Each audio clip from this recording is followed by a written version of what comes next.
মুসলিমদের জন্য প্রতিদিন ৫ ওয়াক্ত নামাজ পড়া ফরজ। প্রত্যেকটি নামাজই গুরুত্বপূর্ণ এবং প্রত্যেকটি নামাজেরই রয়েছে ব্যাপক ফজিলত। এই ৫ ওয়াক্ত নামাজের মধ্যে প্রথম ওয়াক্ত হচ্ছে ফজর, আর ফজর নামাজের রয়েছে বিশেষ ১০টি ফজিলত। আর এই ফজিলতগুলো সম্পর্কে জানলে আশা করি আপনার নামাজের প্রতি যে গাফিলতি বা অলসতা সেটা আর থাকবে না ইনশাল্লাহ। ১ নম্বর ফজিলত, ফজরের নামাজ মুমিন ও মুনাফিকদের মধ্যে পার্থক্যকারী। কেননা রাসূল সাল্লাল্লাহু আলাইহি ওয়াসাল্লাম বলেছেন, মুনাফিকের জন্য ফজর সালাত আদায় কষ্টকর। কেননা রাসূল সাল্লাল্লাহু আলাইহি ওয়াসাল্লাম বলেছেন, মুনাফিকদের জন্য ফরজ নামাজ আদায় করা কষ্টকর। এজন্য শুধু মুমিন ব্যক্তিদের পক্ষেই ফজরের নামাজ আদায় করা সম্ভব। দ্বিতীয় ফজিলত, রাসূল সাল্লাল্লাহু আলাইহি ওয়াসাল্লাম বলেছে, যেই ব্যক্তি ফজরের নামাজ আদায় করে সে ব্যক্তি ওই দিন আল্লাহর জিম্মায় চলে যায়, অর্থাৎ স্বয়ং আল্লাহ তাআলা ওই ব্যক্তির দায়িত্ব নেন। তৃতীয় ফজিলত, রাসূল সাল্লাল্লাহু আলাইহি ওয়াসাল্লাম বলেছে, যে ব্যক্তি ফজরের নামাজ আদায় করবে আল্লাহর ফেরেশতাগণ আল্লাহর কাছে ওই ব্যক্তিকে ভালো মানুষ হিসেবে সাক্ষী দিবে।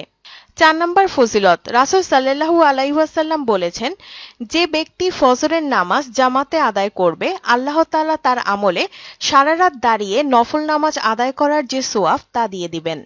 ৫ নম্বর ফজিলত, যে ব্যক্তি ভোরে হেঁটে হেঁটে ফজরের নামাজ আদায়ের জন্য মসজিদে প্রবেশ করবে আল্লাহ তাআলা কিয়ামতের দিন তার জন্য পরিপূর্ণ আলো দান করবেন। ৬ নম্বর ফজিলত, যে ব্যক্তি ফজরের নামাজ আদায় করবে আল্লাহ তাকে জান্নাতের সবচেয়ে বড় নিয়ামত দান করবেন, অর্থাৎ সে আল্লাহর দিদার লাভ করবে এবং জান্নাতি ওই ব্যক্তি আল্লাহকে পূর্ণিমার রাতের আকাশের চাঁদের মতো দেখবে। ৭ নম্বর ফজিলত, যে নিয়মিত ফজরের নামাজ আদায় করবে সে কখনোই জাহান্নামে প্রবেশ করবে না। ৮ নম্বর ফজিলত, ফজরের নামাজ আদায়কারী রাসূল সাল্লাল্লাহু আলাইহি ওয়াসাল্লামের বরকতের দোয়া লাভ করবেন। ৯ নম্বর ফজিলত, ফজরের ২ রাকাত সুন্নাত নামাজ দুনিয়া ও তার মাঝে যা কিছু আছে তার চেয়ে উত্তম। ১০ নম্বর ফজিলত, ফজরের নামাজ আদায়ের ফলে ব্যক্তির মন ফুরফুরে প্রফুল্ল হয়ে যায়। সুবহানাল্লাহ। এই ফজিলতগুলোর বিষয় জানার পর আশা করব ফজরের নামাজের বিষয়ে আপনি আরো বেশি যত্নশীল হয়ে উঠবেন।